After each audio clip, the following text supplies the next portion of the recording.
Porque toda carne es como hierba, y toda la gloria del hombre como flor de la hierba. La hierba se seca y la flor se cae. Mas la palabra del Señor permanece para siempre. Y esta es la palabra que por el Evangelio os ha sido anunciada. Desechando pues toda malicia, todo engaño, hipocresía, envidias, todas las detracciones.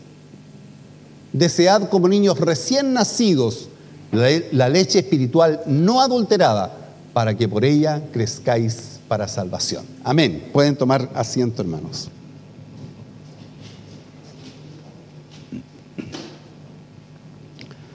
Como dicen los hermanos pentecostales, esté clamando para que la voz me aguante hasta el final del sermón.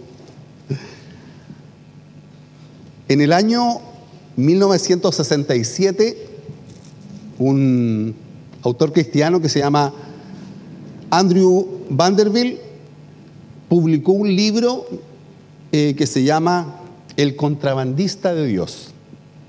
Es un libro antiquísimo.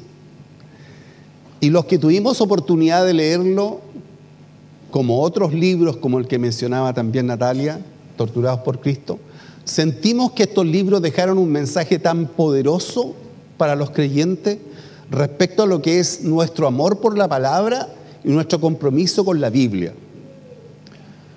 El hermano Andrés, como se le llamaba a Vanderbilt, falleció el 28 de septiembre del año 2022, hace muy poquito. Sin embargo, su trabajo fue tan sobresaliente que él fundó tremendas organizaciones para acompañar a los cristianos perseguidos hasta el día de hoy en todas partes del mundo. Estos cristianos partieron con los cristianos perseguidos durante el periodo de la cortina de hierro, cuando todavía estaba esta separación de Oriente y Occidente, cuando estaba todavía dividida Alemania. Alemania no era un país unitario como el que tenemos ahora, y había un gran enfrentamiento de estas posiciones. Y por supuesto en todos los países bajo la cubierta ideológica comunista se prohibía, como hasta el día de hoy se prohíbe, la palabra del Señor. A veces nosotros pensamos que porque estamos acá y tenemos la libertad de estar sentados escuchando la palabra de Dios, creemos que todo el mundo tiene esta libertad. Sin embargo, hay muchas partes donde los cristianos, para ser hijos de Dios, arriesgan su vida cada día. Ellos saben que si son sorprendidos, lo menos que va a hacer, van a ser tomados presos, van a ser torturados y con suerte pueden salvar su vida. Muchos de ellos van a ser asesinados. Y nosotros a veces perdemos la relación de esta realidad tan dolorosa. ¿Y por qué mencionaba Vanderbilt, el hermano Andrés? Porque yo recuerdo de mi tiempo, de cuando recién estaba partiendo como pastor, haber leído este libro, El contrabandista de Dios, y él tiene una oración que yo la hallé, la oración más simpática que he escuchado jamás en mi vida. Entre muchas de las historias que él cuenta, que consistía su trabajo en lograr pasar Biblias escondidas desde los países occidentales hacia los países comunistas, donde eran apreciadas las Biblias. Las Biblias, ninguno esperaba tener un texto completo. Nadie esperaba tener para sí un libro completo de la Biblia. Al contrario, muchos de ellos, cuando llegaba una Biblia, la repartían. Algunos aprendían los versículos porque si los sorprendían con el texto, también eran torturados o asesinados. Así que lo más práctico para los hermanos en ese tiempo era memorizar los textos. Y había un hermano en la congregación que era el Salmo 23, así que si alguien quería predicar el Salmo 23, el hermano se ponía en pie, recitaba el Salmo y el que estaba delante predicaba el Salmo. Había un Salmo 150, había un Éxodo 20, todos los hermanos se aprendían una porción, porque era la forma más segura. Encontrar los contextos que tuviera la palabra de Dios significaba persecución, tortura, maltrato y a veces la muerte. Y este hermano Andrés se reconoce como uno de los personajes más importantes en el traslado de Biblia hacia los países comunistas. Entre las muchas historias que narra en su libro, yo recuerdo que cuando leí esta historia me pareció tan simpática, porque dice que mientras él avanzaba en su Volkswagen, de esos Volkswagen escarabajos muy famosos, que no tenían maletero atrás, tenían maletero adelante. Eso tenían el motor atrás y el maletero adelante. Y dice que iba por un camino en la oscuridad y de repente lo detuvieron los miembros de la KGB y él pensó que ahí se acababa su vida. Porque por supuesto nadie tenía duda que en cuanto abrieran el maletero delantero del auto iban a encontrar lleno de montones de Biblias que él estaba transportando hacia los países comunistas. Entonces él hizo la siguiente oración, que yo la hallo muy, muy increíble. Dice que sintió que se acababa su vida y le dice: Señor, quiero pedirte solo una cosa. Cuando tú estuviste en la tierra, le abriste los ojos a muchos ciegos para que pudieran ver. Ahora te pido, Señor, que tú les cierres los ojos a estos guardias para que me dejen pasar. Así que en esta oración lo que hizo fue bajarse con mucha seguridad. Lo detuvieron. ¿Qué andas haciendo en la noche? ¿Por qué vas tratando de pasar tan escondido? No, estoy transitando hacia una ciudad, le dice. ¿Y qué es lo que llevas en tu automóvil? Literatura, le dice. Literatura para cultivar al pueblo. Muéstrame, le dicen los guardias. Y él dice, ahí comenzó a orar en su corazón: Señor, cierra sus ojos, cierra sus ojos. Así que abrió con toda confianza su maletero delantero, y los guardias dicen que tomaron las Biblias, las revisaron. ¿Y qué es esto? Literatura para que la gente aprenda. Bueno, si está ayudando a la cultura del pueblo, te puede decir. Nunca supo si los guardias sabían leer, nunca supo qué es lo que pasó. Lo cierto es que él pasó con un auto completo de Biblias, en un acto sumamente milagroso. Hermano, sucesos como estos en el tiempo de persecución de los cristianos no era un suceso aislado. La gente tenía tanto compromiso por el amor a la palabra, por el amor a la Biblia, que estaban dispuestos a arriesgar su vida. La pregunta es, como decía hoy la palabra, la pregunta trascendente es: ¿será que nosotros estamos añorando el aprender y el nutrirnos de la palabra de Dios, así como un niño recién nacido necesita la leche de su madre? ¿Tenemos ese deseo de aprender la palabra? ¿O simplemente nos conformamos con lo que llega, así como lo que escucho? O con lo que de repente pongo la radio mientras estoy cocinando, y con eso para mí es suficiente. La verdad es que la Biblia es para nosotros un tema de mucha importancia. Por lo menos en nuestra iglesia, el conocimiento de la palabra de Dios es extremadamente trascendente. La Biblia, como decían, y yo mientras escuchaba a la hermana Silvia decía: ¿para qué voy a ir a predicar con ese tremendo sermón que mandó a la Silvia aquí adelante con tanta buena información? Sin embargo, la Biblia se reconoce como de los libros más perseguidos en la historia de la humanidad. Y no es extraño, porque en la Biblia está el mensaje de Dios. Y las fuerzas que se oponen al bien, las fuerzas del mal, van a querer destruir la palabra de Dios. Históricamente la Biblia ha sido perseguida. La Biblia aún así es el libro más publicado, el libro que tiene la mayor cantidad de publicaciones en la mayor cantidad de idiomas. Y eso no es más que un milagro del Señor. Cuando uno piensa cómo los hermanos pudieron proteger la palabra de Dios, cómo los hermanos escondían sus Biblias, cómo los hermanos podían aprender los versículos para que nadie los persiguiera, uno dice: hay que tener bastante amor de Dios para hacer esto. Ahora, ¿por qué nosotros tenemos tanta esperanza? Porque, como muy bien se decía en 1 de Pedro capítulo 1 versículo 21, la Biblia adquiere un carácter particular. La Biblia no es un libro común y corriente. Mire lo que dice 2 de Pedro capítulo 1 versículo 21. Si lo tenemos por ahí, lo podemos poner. Dice: porque nunca la profecía fue traída por voluntad humana, sino que los santos hombres de Dios hablaron siendo inspirados por el Espíritu Santo. Por lo tanto, cuando usted tiene en su mano este texto, cuando usted lo lee, usted no está leyendo un libro común y corriente.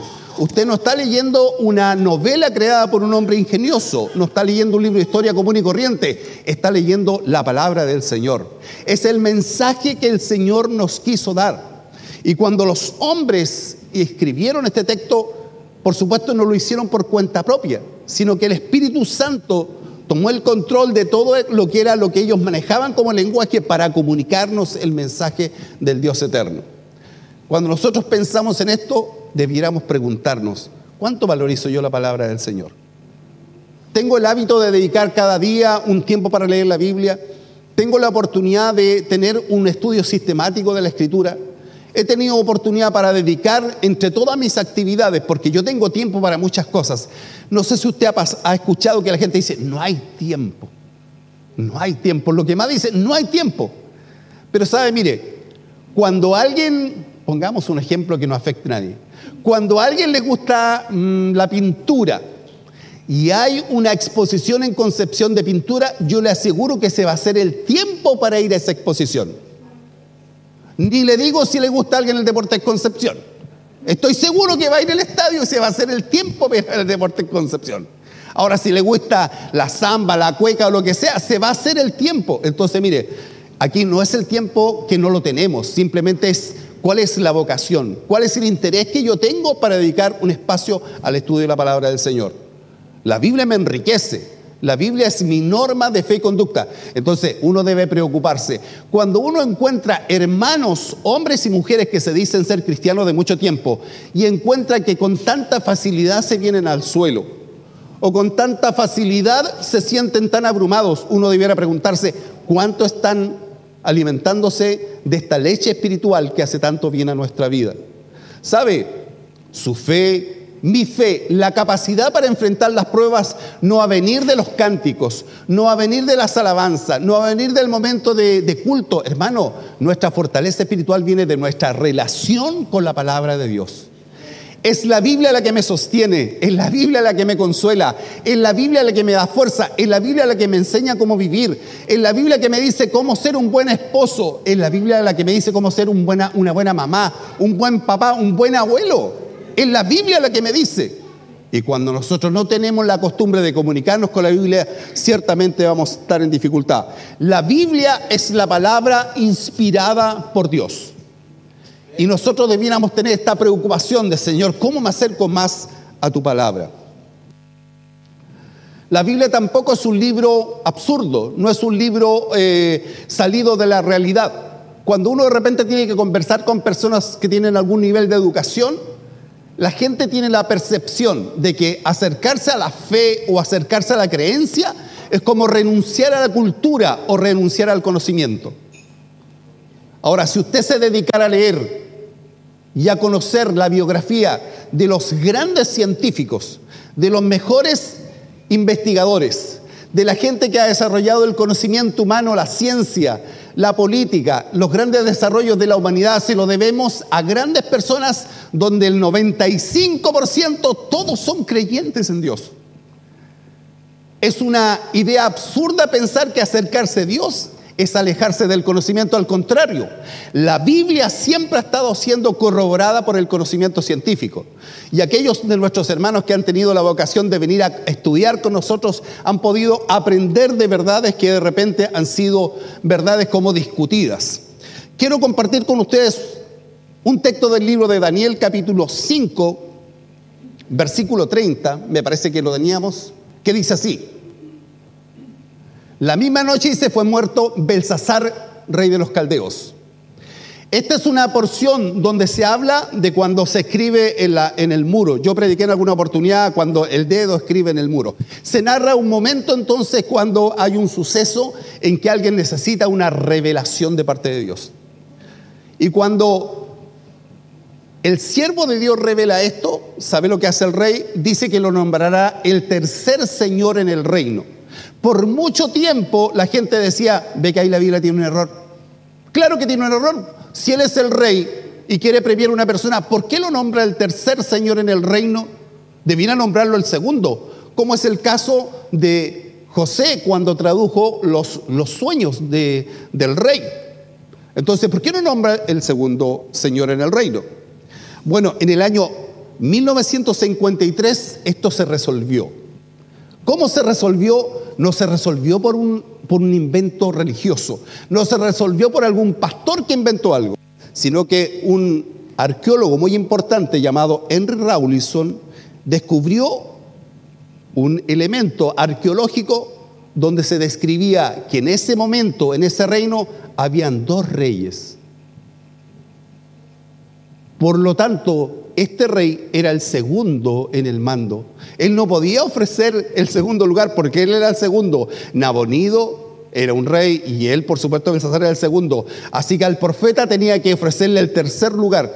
Mire un detalle tan particular. Por miles de años se criticó a la Biblia diciendo se equivocó porque tenía que ofrecerle el segundo lugar. Sin embargo, fue la misma ciencia, la arqueología, que demostró que la Biblia tenía razón. Y hasta el día de hoy, cuando uno comienza a revisar lo que son las noticias de la arqueología, la mayor cantidad de noticias de arqueología de Israel y de Medio Oriente tienen relación con confirmar lo que la palabra del Señor había anunciado. Por lo tanto, hasta el día de hoy nosotros seguimos admirándonos como la Biblia es guardada.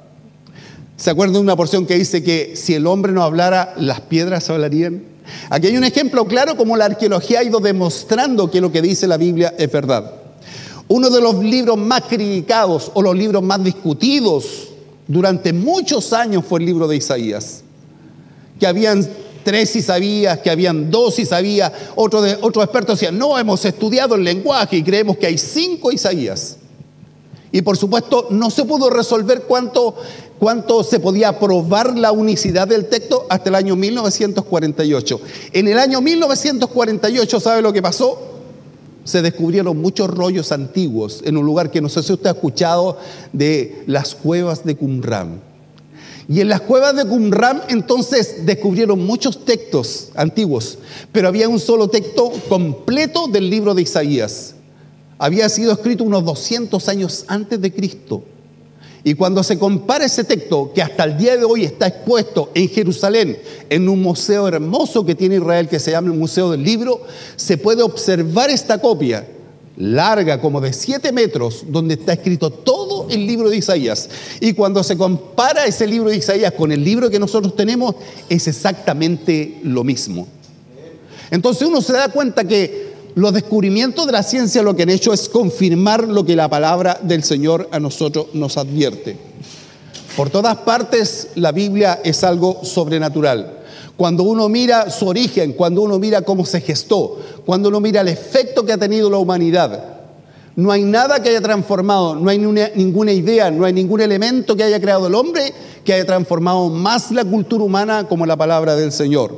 Como muy bien nos decía nuestra hermana Silvia, 40 autores que nunca se conocieron, de todo tipo de culturas, desde personas muy humildes hasta reyes, en 3 continentes, en un periodo abierto, amplio, de unos 1500 años, escribiendo en 3 idiomas diferentes. ¿Cómo pongo de acuerdo para que la gente escriba y salga algo mínimamente coherente?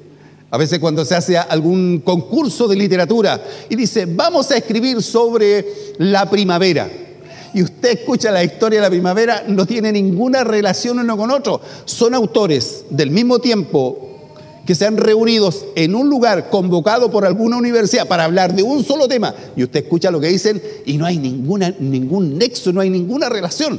Sin embargo, la Biblia, siendo un texto que fue creado bajo el amparo de la unción del Señor, podemos observar este milagro de estos 40 autores en 3 continentes, 1500 años en 3 idiomas, y hay un tema muy claro designado desde el principio, desde el Génesis hasta el último texto de la Biblia. ¿Cuál es el tema de la Biblia? Es la salvación del hombre. ¿Cómo Dios nos vino a salvar?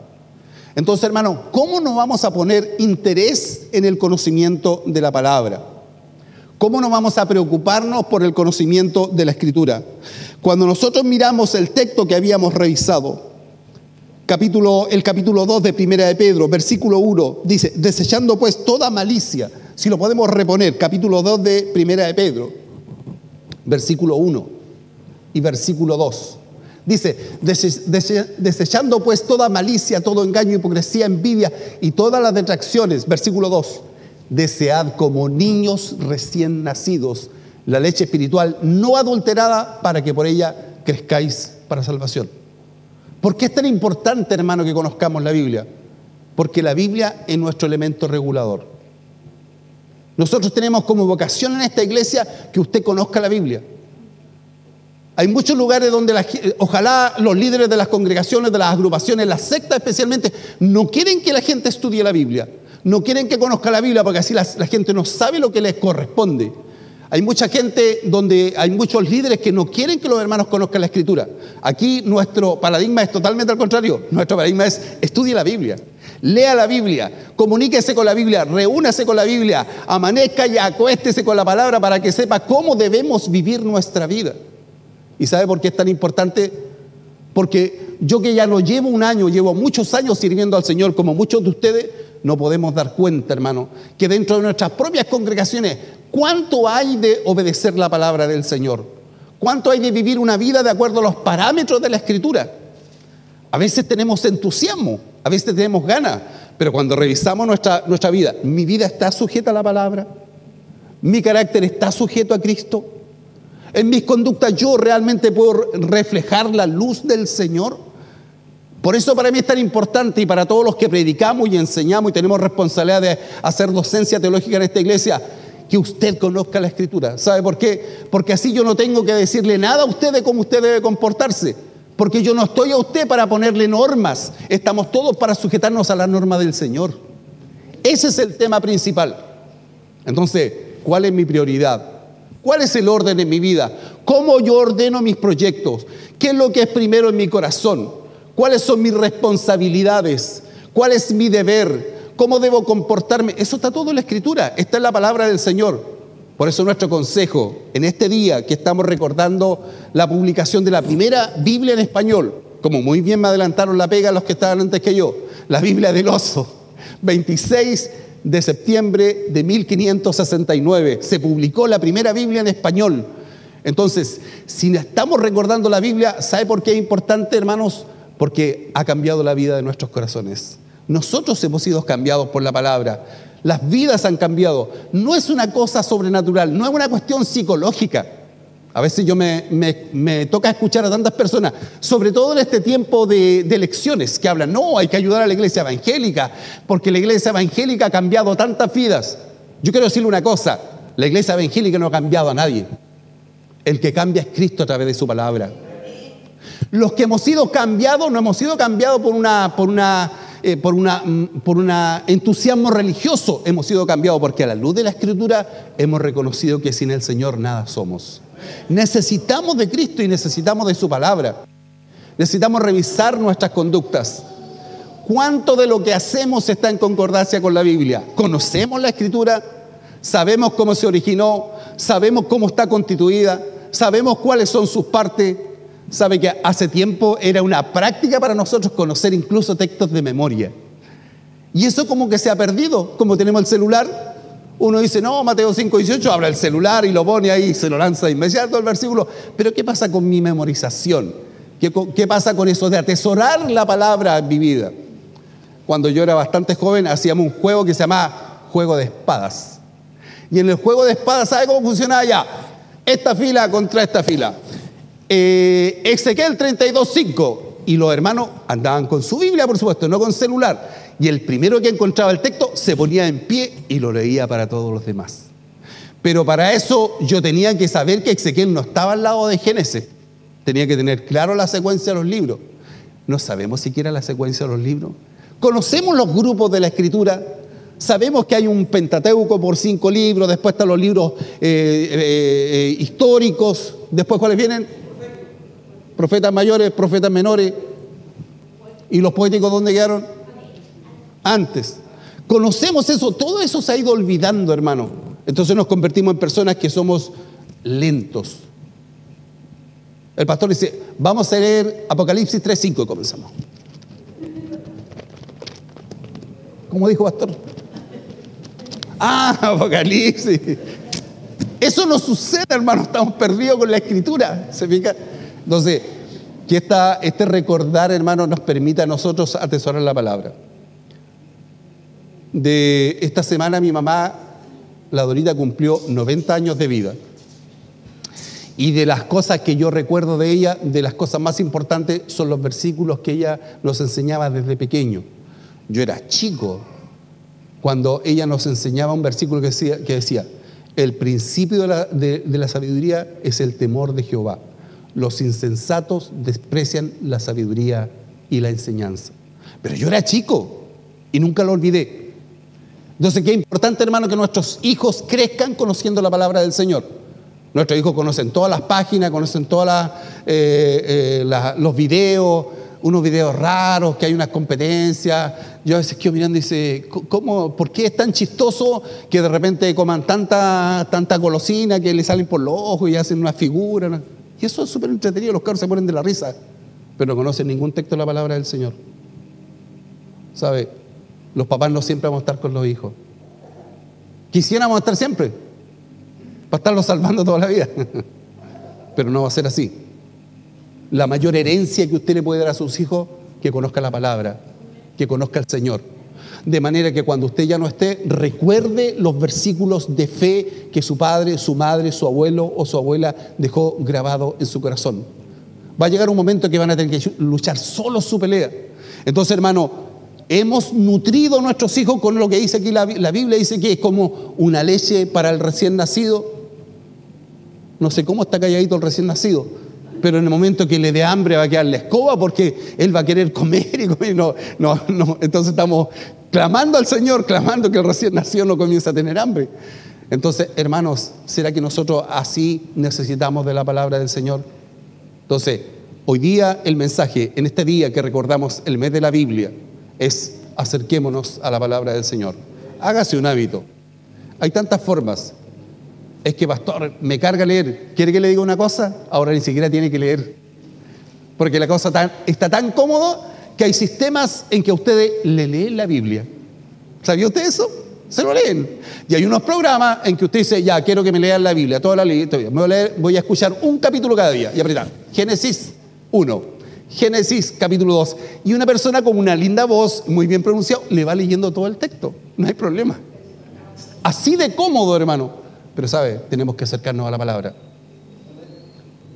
Podemos tener gran organización, podemos tener un templo bonito, podemos tener una buena relación con hermanos, podemos ser muy, muy cariñosos unos con nosotros, podemos tener de todo, pero si no tenemos la Biblia, no tenemos futuro como iglesia. Usted y yo necesitamos al Señor todos los días y el Señor está a través de su palabra. Entonces, escudriñemos la Escritura. Cuando Pablo está al final de su vida, cuando está partiendo, el mensaje para sus discípulos es que prediquen la palabra. Que un buen obrero es el que traza bien la palabra de verdad. No es el que traza bien sus propias ideas, el que traza bien la palabra. Por eso nos interesa tanto que usted cada día se comunique con la Biblia, que tenga la Biblia, que usted pueda atesorar su texto bíblico. Es el deseo, no solo mío, sino de todos los que trabajamos en la labor de docencia en esta iglesia, que usted esté cada día más cerca de la palabra del Señor. ¿Les parece que oremos por aquellos que sí amaron la Biblia? ¿Les parece que oremos por aquellos que en este momento están sufriendo por no tener un texto de la palabra? ¿Sabe que a mí me impresionó, me emocionó? Hace un tiempo mostraron un video de abrían una maleta de Biblia en China. Y la gente tomaba la Biblia y la abrazaba y lloraba. Lloraban porque tenían una Biblia. Todos lloraban. No había ninguno que se quedara sin llorar. Y abrazaban su Biblia.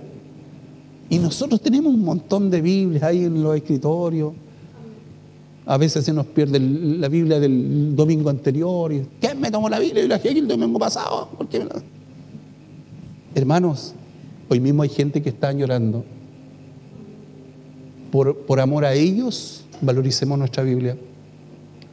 No puedo dejar rendir homenaje a aquellos que sufrieron por tener la palabra y por enseñar la Biblia. Lo he contado tantas veces, pero en el libro Torturados por Cristo hay un testimonio que a mí me impactó cuando lo leí. El testimonio de una jovencita. Esta jovencita era profesora de niños. Era adolescente, pero la dejaron crecer. La policía comunista, la policía política la dejó crecer. Por un par de años siguió enseñándola bien, nunca la molestaron. Hasta el día que se iba a casar. Ella estaba vestida con su tenida para ir a la iglesia y ese día vino la policía comunista a tomarla presa. Y cuando ella vio entrar a los agentes comunistas, ella sabía que iba a estar presa por mucho tiempo. Así que cuando entraron, en vez de reclamar, en vez de rebelarse contra Dios, puso sus manos, le pusieron los grilletes y ella dijo lo siguiente, dijo: Señor, te doy gracias por esta joya que hoy me entregas en el día de mi matrimonio. Y se la llevaron. Todo tipo de abusos, todo tipo de maltratos.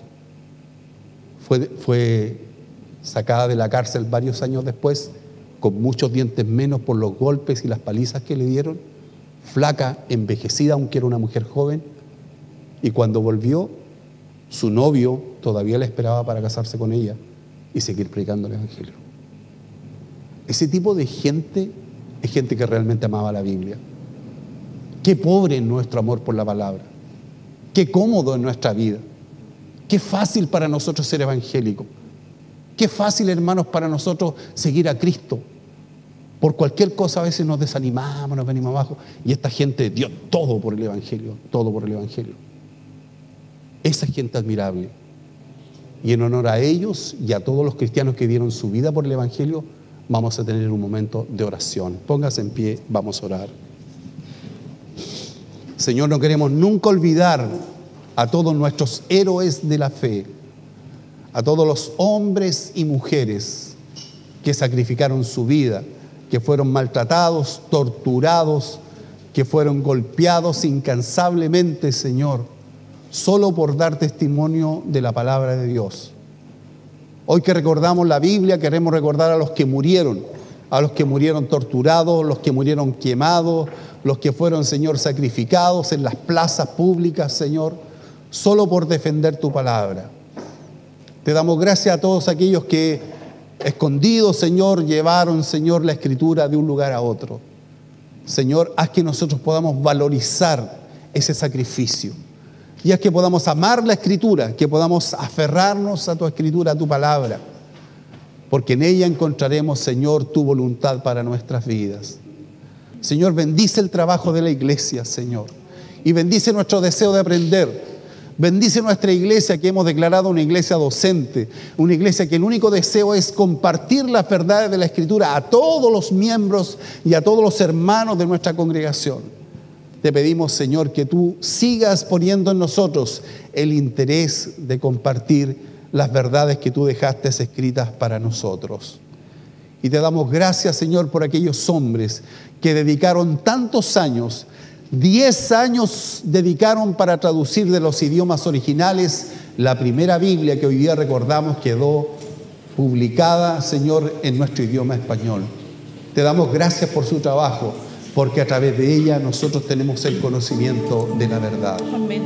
Te adoramos, te bendecimos, Señor, y te damos nuestra gratitud por la libertad que tenemos para cada día leer tu palabra. Amén. Sí, Señor. Gracias te damos en el nombre de Jesús.